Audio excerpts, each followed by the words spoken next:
정치적인 색깔이 상당히 좀 짙은 네.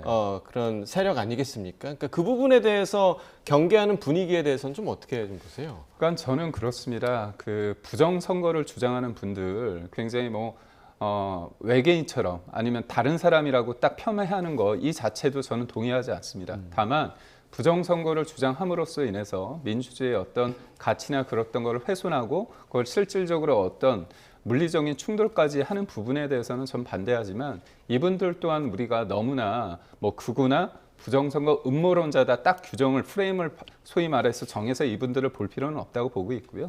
의외로 이 선거 제도와 그 사전 투표에 대해서 좀 문제를 인식하는 분들이 많습니다. 그러다 보니까 지금 국민의힘이나 아니면 보수층, 중도 보수층에서는 투표율이 높습니다. 그래서 이거를 사전 투표를 문제라고 생각하는 사람들은 음모론자고 부정선거 주장하는 사람이다 이렇게 등치하는 것도 좀 그래서 현장에 있는 분들 입장에서는 여튼 지금의 부정선거를 주장하는 사람들이 어떻게 인식되고 있느냐 그렇다면 그들과 소위 말해서 하나로 묶일 때 가지는 그 부담감 나의 선의가 왜곡될 수 있다는 그런 어떤 부담감과 어떤 거부감이 작용하는 것 같습니다. 예.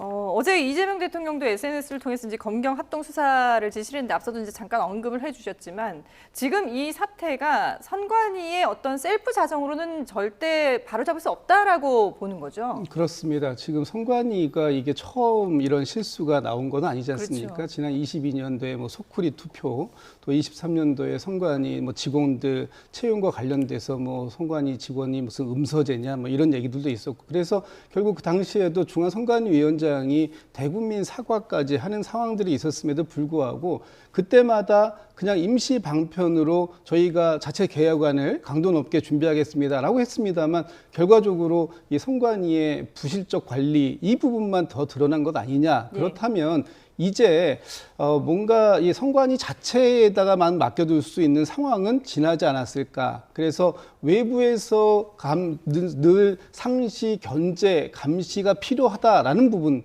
그런 부분을 제도적으로 어떻게 담을 것인가 하는 부분, 그리고 또 지금처럼 이 부실한 선거 관리가 있었다고 한다면 이 부실한 부분을 어떻게 치유할 것인가 하는 부분을 만들었는데 이것을 법과 제도 안에서 해야 되는 것이지 어떤 감정적 주장에 의해서 이 상황들을 정리해 나갈 수는 없는 것이다. 그런 차원에서 저희들이 순서라는 게 있는 겁니다. 예를 들면 지금 국민의힘이 주장하는 재선거가 이루어지기 위해서는 제일 처음에 선거관리위원회에다가 선거소청이라는 걸 해야 되는 것이고요. 그것이 받아들이지 않았을 때는 뭐 선거 무효소송이라든지 이런 걸 또 진행해서 사법적 판단이 나와야 되고 그런 여러 가지 상황들이 거친 이후에 최종적으로 그러면 이 선거를 재선거를 치를 것인지 재선거를 치른다면 어느 지역을 대상으로 할 것인지 여러 가지 상황들을 좀 분석하고 차분하게 논의하는 과정이 필요하다. 그런 부분들은 정치권인 여야가 머리를 맞대야 할 부분인데 지금